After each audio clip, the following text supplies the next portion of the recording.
surgeon that hasn't had a high percentage of success in doing their job to do it, just because you have an intern that's been doing it as well, or someone that hasn't had it. I think you would want someone that has been out there, been doing it, and move away from all of the little nuances of personal things that are brought up by attacks. But you have to be very strategic in understanding those observations about who is the best and qualified person for the position. And who can, in a real sense, achieve some of the things that they're talking about being able to achieve. I think that's very, very important. Yeah, that's a very important one. And so, in a real sense, Dr. Sanford, what you're saying, and I think we've said it time and time again, is that the suffrage is so important that those individuals who will counsel other folks not to participate, who they themselves might not participate, really are doing a disservice and helping to undermine things. Is that what we're saying? That's exactly what we're saying. Because if you're not a part of the solution, then you're being a part of the problem. So it's very important that people understand that. For instance, when you look at the disparities in African American incarceration rates, the reason I have the topic of social structure, law, politics, government, economics, family, the breakdown in the family, the breakdown in economics, breakdown in religion, you find more people disproportionate in African American males being in prison. So you have to have someone when you're voting that's aware of those issues, that they got a plan of action to try to assist in those, that can see that there's some ill thoughts with someone who shoots someone that might be doing something illegal, but then to shoot them 15 more times after they're already down, that someone understands the subliminal nature of racism in the subconscious of people that might do that, and to be able to say something needs to be done about it. To look at women and, for instance, politically speaking, you're voting to say equal rights there as well as for other minorities, equal pay, better pay for people to have a better quality of life. Because if you have low economics, breakup in family, lacking in religion, no medical care, then you're going to have a hard time of it in comparison to those that have those things. And those that have those things need to have a sensitivity to those who don't. And those who don't need to be voting and know they need to vote for people that are going to be sensitive to their Okay, so what we'll plight. do, we'll take this final commercial break, and then we'll be back with our audience following this short commercial break.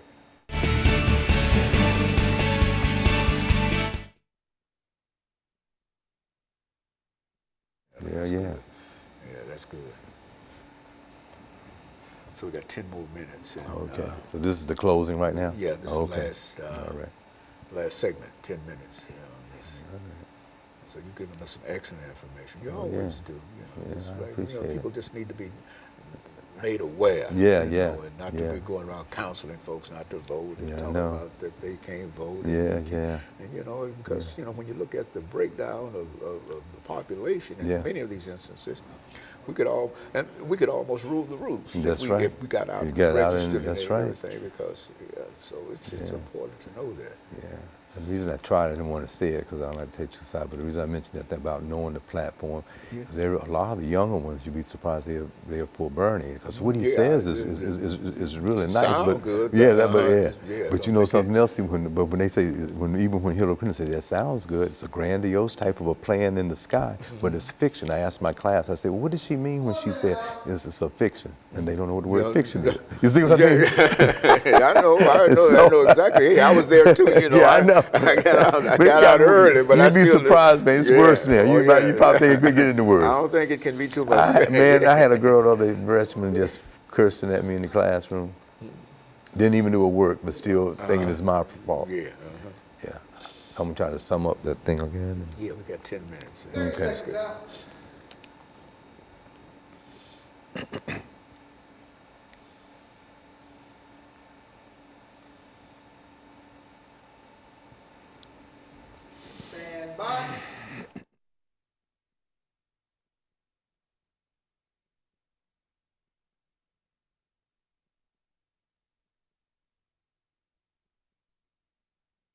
Thank you and welcome back to the final segment of the show for today. We're talking to Dr. Sanford from Tennessee State University, and the topic is the impact of social structures on voting participation and voting activities. And of course, Dr. Sanford, let's see if we can pick up during this last 9 or 10 minute segment to talk about some of the things dealing with voting, you see, because I don't think that we can say enough about voting in order to try to encourage folks to become part of the process. Yes, yes, absolutely. It's very important for every citizen to take the opportunity, and if you're 18 years old, to go and register to vote. If you're 18 and above, if you haven't never registered, you need to do it. And then if you have registered, you need to go out and fulfill your citizenship right and to vote. But as we were talking in the last segment, one needs to be an informed participant of the process as well. And I think if you can just be aware of people who have had experiences and got to know withal and can get things done, and if they got a proven record of doing that, it's very important to do. But you have to be able to discern rhetoric from what's true, and that's going to be very important. I like that term that I want to bring up again on social structure for the audience to understand, if you just start the listening, that we're talking about the primary institutions, 10 of them, that make up society. And to the degree that people within the social structure of society belong to the upper class and the upper middle class, you have a tendency to experience those 10 institutions in a relatively positive way. And in doing that, one would probably do what family members have told you to do. You got economic stability, religion is good, you have law that's going in your positive way, not getting in trouble. If you do, you can get out. The government and politics, you're doing well there. You have the other components of it as far as mass communication, telecommunication, and the associations there. But when you find, what we find is that as you move down that socioeconomic status ladder, a lot of the minuses become within the environment in which one is in, and those things causes some of the ills of society, getting involved in the criminal justice system, the law. Break up in families, having issues there, no support systems that are there. So people, even in those circumstances, we would like those in the upper class, the 1%, the upper class, the middle class, to understand the plight of those who do not have across all ethnic lines, and that sometimes it's disproportionate for certain ethnic groups that have the less and the least than those that have more. So we need in a political process to understand those social factors that are related to a lot of the problems that exist within society, all of them that we might be able to bring up. And it becomes political. And then when it becomes political, then we need to be a part of that voting process, even when you're in the lower class and feel like you have nothing to vote for, to go out and vote. But we need to be an informed voter, and the young people need to be an informed voter, not be so caught up into something idealism. Or those that are in the wealthy class that I'm hoping through education understand why some of those who are in the lower might be in there. They weren't born that way. So you have to understand the factors that are related to that, and don't say, oh, well, they've been here for hundreds of years, why can't they just pull themselves up by the bootstraps? And just do well like everyone else, when they didn't have the boots or the straps. And the environment, there have been a culture of poverty. And within that, what I'm indicating is that there are certain factors that are there that causes certain behaviors to exist. And until we can break that cycle, we need leaders through a political process that's willing to help out in that fashion. In some of our earlier segments, we have talked about maybe a Head Start program. Many people might, that mean a political process, might see that as a waste. But so many people have had so many positive experiences from during the summer of having that intervention. And they've had encouragement from people in that particular program to help them go on to undergraduate school. I have a student that was in one from Michigan, entered the engineering program at Tennessee State University, finished, and now he's just doing very well. But someone in that program noticed he was good in math, and they reinforced it. So these programs that can be out there, and this becomes political, what I want the viewing audience to know, that people want to vote on not having that. In public schools, not having music education. Well, but those in the wealthy, they can purchase music. Oh, they can get private lessons, but there's always been out there for people to have an equal opportunity to have access so that they can go upward and mobile within the society in which we live. Going back to the topic so it won't be confused, voting becomes a very important part of that process, and we need to have people that are sensitive to it on every level, from the president all the way down, and we happen to be in a presidential election year, and so I need people to vote, get out there, and to understand what the real issues are, but be very clear about what you're voting for. And let me make some last statements. We've got about 4 minutes in reference to these social programs that we're generally talking about. What I want you to do is make some statements in reference to how cost effective it is dealing with these programs rather than not dealing with them. Absolutely. Well, that's a very important observation you just made, because within our social structure, the 10 institutions that make it up, if we have programs that people can identify that have been very effective, it's best to put funds into those interventions, because if you don't, you'll be putting funds into the prison system, into jails, into people being delinquent and people being deviant, and as a result of that, being a part of the criminal justice system, where on the average to stay in prison might be $30,000 a year, and that program would have been for that kid maybe $1,000 over the summer that may have helped them stay in school or do better. So it's very important, I think, for us to, that goes back to the politics of it, for us to understand that if we have these programs out there that can start early and they are successful, they have funds that maybe churches in pre-kindergarten and kindergarten to make sure that students, and I like to say this to parents, to be very reinforcing at home with teaching and learning. Many times we look at that institution of education and think we got this school, you go there as a teacher and they can work wonders. It has to be reinforced at home with the parents, so when they go back to school, their lessons are done and they are being reinforced at home with a parent so that they can learn and do better. So when they take that 3rd grade exam, that they can get a good score on it. There's no reason why the family and the institution of religion can't work together by the 3rd grade to have that improved. But these programs that are there can help that person. What they are looking at right now in the law is that a person doesn't do well on those first exams, they are predicting that they are more than likely going to be in that institution of the prison or in law. So it's important to look at those programs, see the positive nature of them, and support them, and for educators to do that, and for politicians to understand that as well. So the taxpayer has to pay money. Yes. One way or the other. Yes. He can do it from a positive point of view, and that is to support these programs, or he can do it from a negative point of view, that is to support prisons, pay for prisons, and et cetera. Either way, he is paying money. That's right. And so the best idea is to try to think in terms of doing something positive, these positive programs that will help people to avoid incarceration and other kinds of negative kind of things. Is that what we're saying here in reference to how the public money ought to be spent? Absolutely, that's true. And if you have donors to understand that there are programs and nonprofits that are making efforts to do positive things, and if support can be there, that will be one of the aims, to try to decrease incarceration rates, to try to increase education for those students, to help them have some idea of the values, a collective idea of what is good about being in school, what is good about working hard toward a goal, and to finishing high school and going on to college and becoming a professional. But those values of education are very important, and sometimes they get mixed up within the lower income. So it's important to have those programs that can help. After school programs will be excellent. And so you would encourage people on the last minute that we have, no matter what their situation might be this morning, if they are not registered, they ought to get up and go register to vote.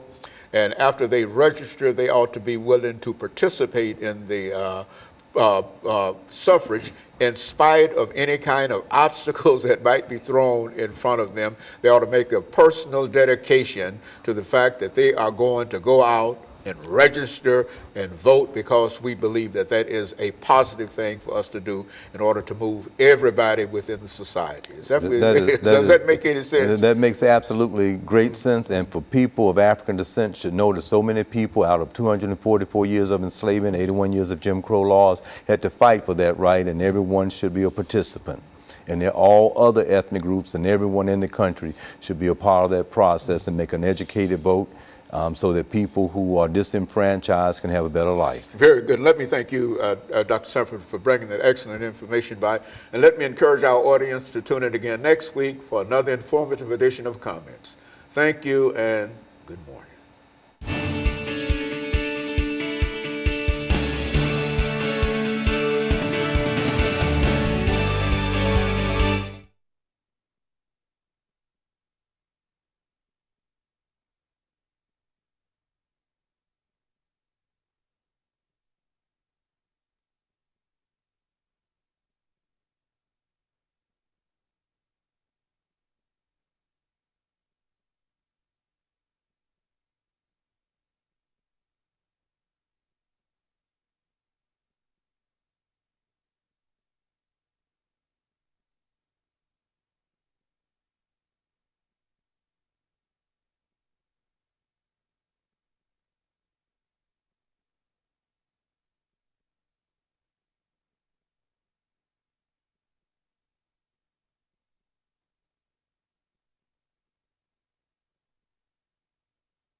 Huh? You got too much voice. No, you all right? You all right? Check out this turn. You all right? Yeah, I'm gonna be all right. Uh-huh. Time you ask me something, I'm gonna say him. Challenges between the church and let's see, what do we call it? Challenges between the church and policing. Oh, Okay. Does that sound? Okay. Does that make any sense? It to makes you? sense. Okay. Challenges between the church and policing. Of course, we got Ministry. and Ministry. those are all of your years of service. It is that is. right? It is. Very good. Each one represents 5 years. So I this think it year was be ministry 28 and years. Policing. I think it was challenges between ministry and policing. Is that it? Yeah, Challenge ministry. between ministry and policing? Yeah. Okay, well, Okay. whatever. We'll work it out. We'll work it out. They don't know it. Okay. Okay, Pastor K. Walker. Okay, very good. All right. Okay. You got me in one of them rollers. Hi, will yours roll? Yeah. I guess. Well, you just don't roll it on off. You know those cameras will follow us. Okay, very good. And now the challenge of ministry and policing. Yeah. Is that what we're going to talk about? And, Okay. I tell you what. Let's have Pastor Walker here in this chair. Okay. Yeah. Okay. Okay. Okay. That's good. And if y'all can rearrange yourself. See, I've been sitting in this, and I'm so accustomed to having him right here. Yeah. Okay. So I can deal with him first of all. Yeah. And then he can sort of help Okay. deal with you. Yeah. Because he knows more about your situation being here than I do. Okay. And so that's what we want to do is to have. Okay. And if Pastor Walker, can you give us a mic test, please? Oh yeah, testing. Boy, my voice. you'll be all right. You'll be all right. Mic check. 1, 2, 3, 4, 5, 6. Mic check. Mic check. 1, 2, 3, 4, 5, 6, 7, 8, 9, 10. All right, that's good. Okay. What should I call you, Officer J. Duke? You can. Or just J. Duke? You can call me officer, chaplain, Chaplain Duke. Yeah, pastor. Yeah, However Pastor, okay, very good. Okay. Whichever hat you pick up. Yeah. Very good. Pastor, glad to have you here again Yes, with us sir. this morning. Yes, sir. Now, what we'll do, Brother Duke, is to, and your name is D-U-K-E. Right. Without the No, S. without the S. Without I know, the S. okay, No I know S. some Okay. S's and Right. whatever. But I'm trying to make sure I don't S you this morning. That's right. The pastor know what I'll do tonight.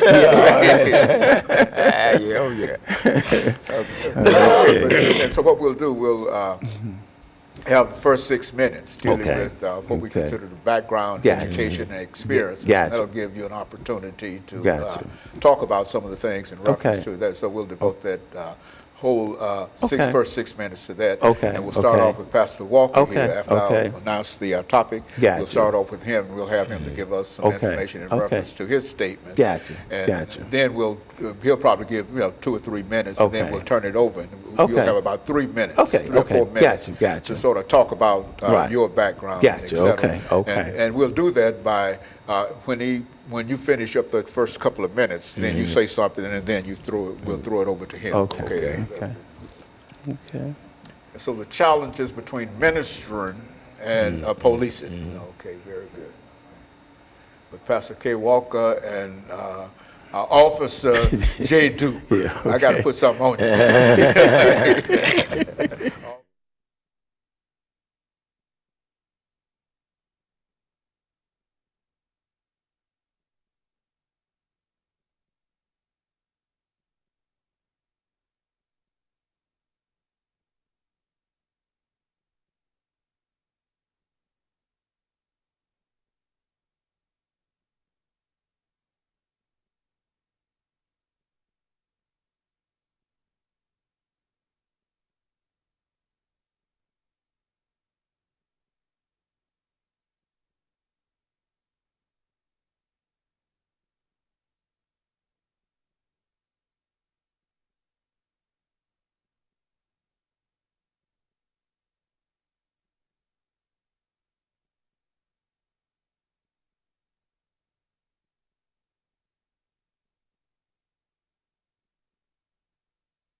welcome to the show this morning. The topic this morning is the challenge between pastoring or the ministry and policing. And we have with us two individuals to talk about some of the issues involved with the ministry and policing. Pastor Kay Walker. Pastor Kay Walker has been with us on many occasions, and in a real sense, I think, Pastor Walker, what we'd like for you to do is to give us some statements in reference to who you are, and then introduce Chaplain Jay Duke to us this morning, and then we'll have him to give us some information in reference to his background and whatnot, and then we'll be out of this first 6-minute segment. Right. Let's start off by first of all, thank you, Dr. Haney, for having me on the show this morning and having us here. Excuse my voice this morning, it's kind of messed up a little bit, but anyway, Pastor Kelvin Walker, born and raised here in Nashville, Tennessee, pastor of the Hands of God Christian Church out in North Nashville. Been around for a while, been privileged to be on your show numerous times talking about various topics and things like that. I'm really excited today to be here today because, you know, of the guests that we do have here on the show, and Pastor James Duke. Okay. Not only is he a police officer, and not only is he a chaplain with the police department, but he's also a great man of God, a serious man of God that's doing some great things. And I'm glad to have made his acquaintance and stuff. And I'm glad to see here today because there's so many different issues, you know, that we face out here. And so many different things that are said about the police and stuff like that. I'm glad he's here to talk about some of the challenges that he faced as both a minister, man of God, and a police officer. Not only that, as a chaplain as well, and having to deal with some of the things there. I want to just kind of yield to Officer. Okay, well, Pastor Duke, why don't you give us some information in reference to your background, education, and some of your experiences, and within the framework of what Pastor Walker has just said. Talk about from that perspective. Okay. I'm just first of all happy to be here on your program, and I'm originally from Columbia, Tennessee, where I was raised, and got a lot of my education in high school and some college there, and from there got a college degree from Austin Peay State University there in Clarksville.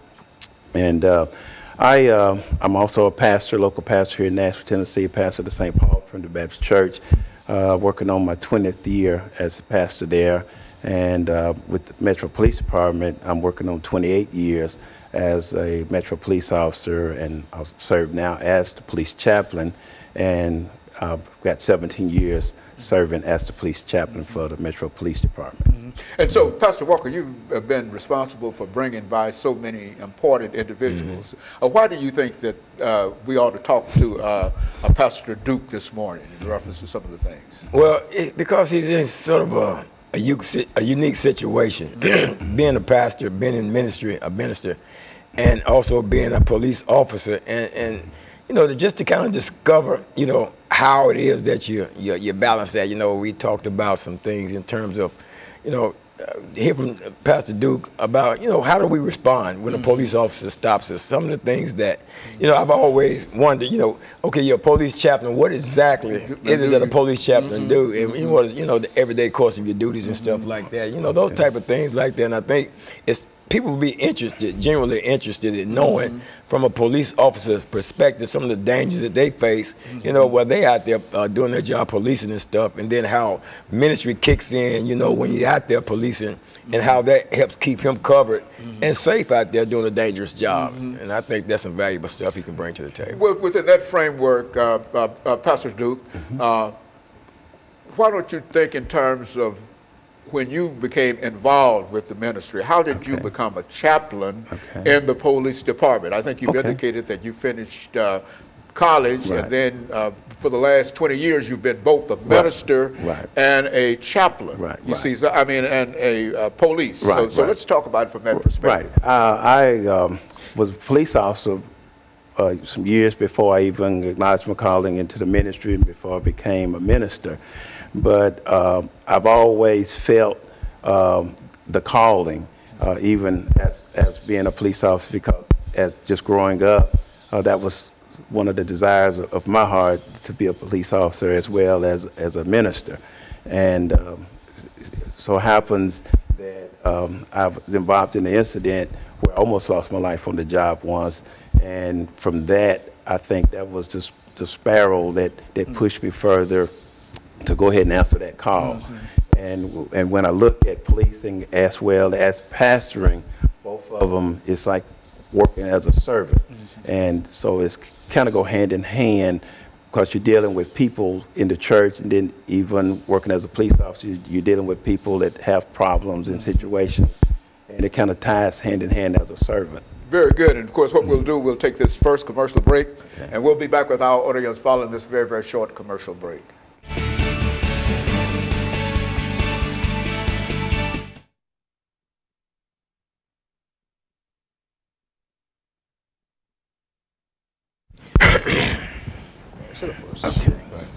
Okay, so now we've got an 8-minute segment coming up. Okay. Now, how do we want to handle this? Well, Pastor Duke getting ready to talk. It's about